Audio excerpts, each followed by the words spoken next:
When you decide to rise above yourself. There's a moment every man faces, quiet, private, and invisible to the world, when he decides he's tired of being controlled by his lower nature. Maybe it's after a series of mistakes, regrets, or just the hollow feeling that comes when pleasure fades and self-respect doesn't come back. You feel it in your chest, that desire to rise.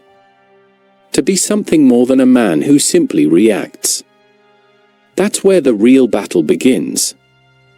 Because when you make that decision, the universe doesn't give you a medal. It doesn't open the gates of peace. Instead, it does something cruel, or at least it seems that way. It starts testing you. People appear from nowhere. Desires you thought you'd buried resurface. Every weakness you tried to escape gets exposed in 4K detail. And suddenly, you realize overcoming lust isn't about fighting the body, it's about understanding the soul. Carl Jung would say that what you call the universe testing you is really your unconscious demanding integration. The parts of you that you've ignored, repressed, or condemned begin rising to the surface, asking to be seen. Jung didn't see lust as an evil to be destroyed, but as a messenger, a shadow trying to reveal something about who you are. And when you begin the process of transformation, that shadow fights back.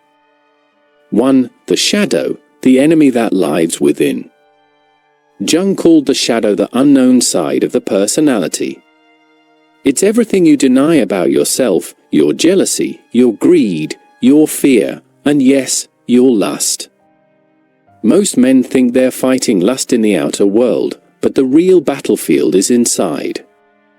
You're not fighting women, temptation, or biology. You're fighting the unseen part of yourself that refuses to stay buried. The moment you decide to rise above lust, your shadow feels threatened. It's been in control for years, quietly dictating choices behind your consciousness. It doesn't die easily. Instead, it disguises itself, turning into temptation, fantasy, moral superiority, even spiritual pride.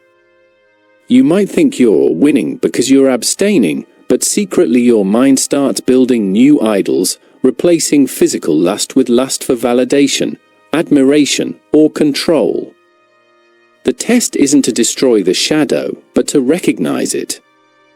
Jung warned that what you resist, persists.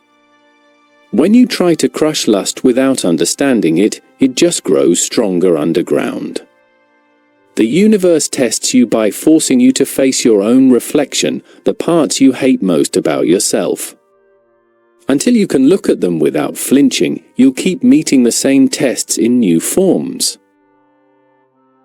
2. Lust as a messenger, not a monster. Every emotion has a message. Lust's message is power, not sexual power, but psychic power. Jung didn't see libido merely as sexual energy. He saw it as life energy, the raw creative force that fuels art, love, work, purpose, and passion. When it's unintegrated, it manifests as obsession. When it's understood, it becomes creativity. The universe tests you because you've misused this energy before. You've poured it into fantasy, addiction, and temporary highs. Now, the same energy is trying to evolve. But transformation always hurts. You start feeling restless. Your mind craves stimulation. Old desires claw their way back, begging to be fed. These aren't punishments, they're signals. The unconscious is saying, use this energy differently this time. Here's where many men fail. They think overcoming lust means suppression. They white-knuckle their way through urges, believing strength means silence. But Jung warned that repression only makes the shadow darker. The true test is transformation. Can you take the same energy that once dragged you down and use it to create something that lifts you up? That's when lust becomes your teacher, not your prison guard. 3. Inner tests, where the real war happens. The first test always happens inside you. When you commit to overcoming lust, your inner world becomes a battlefield. Fantasies intensify. Dreams become charged. Old wounds open up. You might start questioning your sanity, wondering why the temptations have gotten worse since you decided to change. But that's how purification works. The fire gets hotter before the metal gets clean. You'll encounter emotional storms. Loneliness, shame, guilt, they rise to the surface like ghosts. Lust often hides behind pain. Maybe your desire isn't just for pleasure, but for connection, validation, or escape. The universe forces you to see what you're really hungry for. Until you confront that, no amount of discipline will save you. And then come the moments of failure, the relapses, the lapses, the nights when you break your own promise. Most men think the test ends there, but it doesn't. The real test begins after failure. Can you look at your mistake without drowning in shame? Can you extract the lesson and move forward? That's how the unconscious checks your maturity, not through perfection, but through resilience. 4. Outer tests, when the world reflects the war within. Once your inner war begins, the outer world starts to mirror it. You'll notice synchronicities, patterns that seem designed to tempt or challenge you. People from your past reappear. New situations seem perfectly crafted to poke at your weakness. Jung called this projection, the inner contents of your psyche appearing in the outer world as mirrors. If your shadow is unhealed, you'll project it onto others. You'll see lust everywhere because it lives unresolved inside you. The universe uses these encounters to show you yourself. That's why certain people feel magnetic. They're carrying a piece of your disowned self. The attraction is real, but it's not always about them. It's about the part of you that wants to be acknowledged. Sometimes, outer tests take harsher forms: rejection, humiliation, heartbreak. These aren't cosmic punishments, they're corrections. They strip away illusion and pride. Every loss is a reminder. Transformation is not about control, but surrender. The universe will keep sending these tests until you stop running from your own reflection. 5. The purpose of the tests.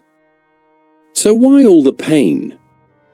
Why must the universe test men who simply want to do better? Jung would say because there is no growth without confrontation. The ego cannot mature unless it's tested. Every temptation, every failure, every storm has a purpose: to make you conscious. Tests force awareness. They show you who you really are beneath the stories you tell yourself. You might think you're strong until the right temptation appears. You might think you're moral until your ego is threatened. The universe uses pressure to expose truth. Without that heat, there's no purification. More than anything, the tests teach humility. Jung said the goal of individuation, the process of becoming whole, isn't perfection, but balance. You're not meant to kill desire, but to understand it, to integrate it.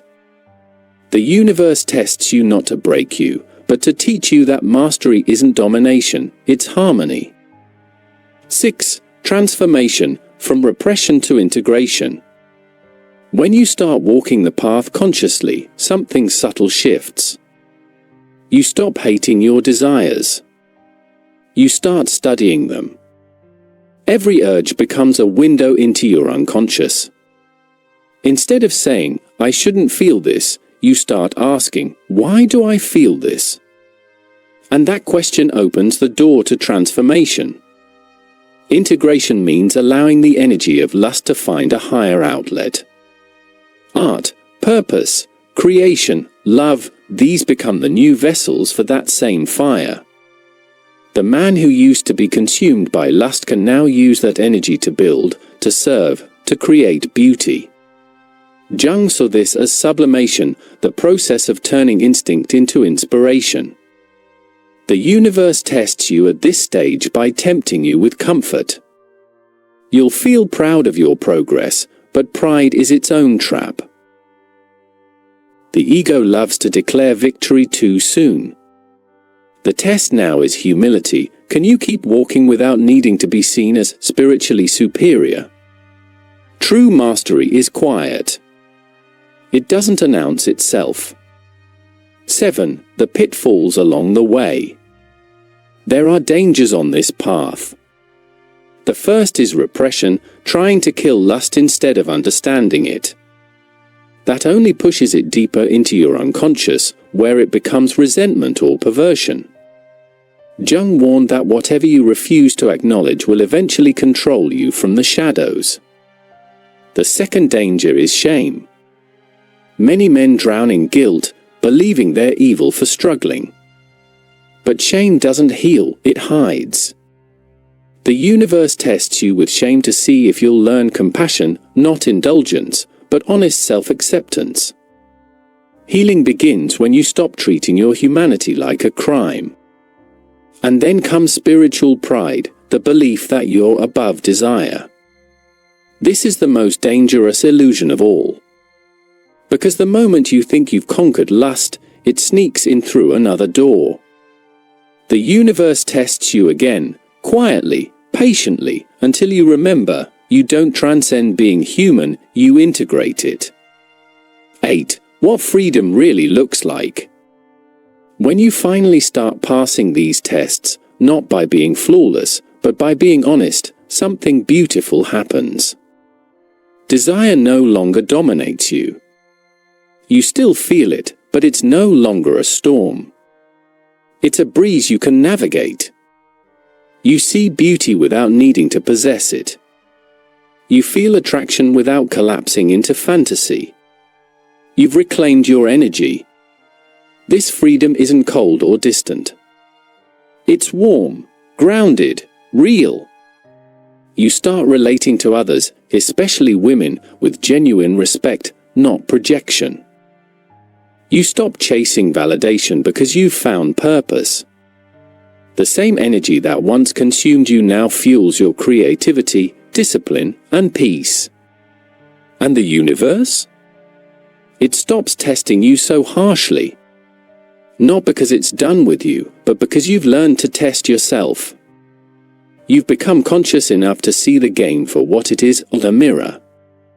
Every challenge, every temptation, every fall was leading you back to yourself.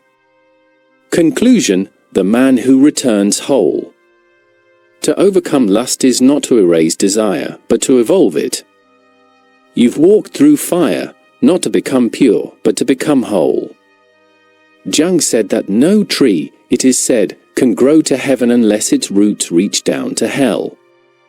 The universe tests you by leading you through that hell, the shadow, the temptation, the shame, so that when you finally emerge, you're not innocent, but wise.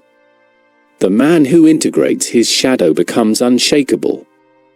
He no longer fears his desires because he knows where they come from. He no longer blames the world because he's made peace with his own depths. And that peace, quiet, steady, and showy, is the real reward. So if you're walking this path, remember, the universe isn't punishing you. It's preparing you. Every test is a mirror, every fall a message, every temptation a teacher. You're not fighting against lust, you're learning to turn that fire into light.